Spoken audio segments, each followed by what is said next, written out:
Hey guys, it's Sinead from WTI. So I'm enjoying a nice cup of hot lemon water with some honey, and I wanted to show you this amazing honey that I recently discovered. It's called Peace River honey.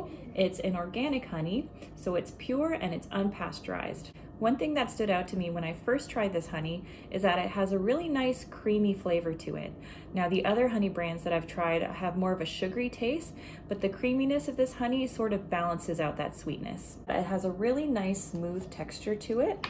I'll open it up so you can see what it looks like. So it has a really light golden color to it, very smooth, very easy to spread. Now with other honeys, I've noticed that over time they tend to crystallize and harden up, especially when you keep them in the fridge, but not so with this honey. It stays smooth over time.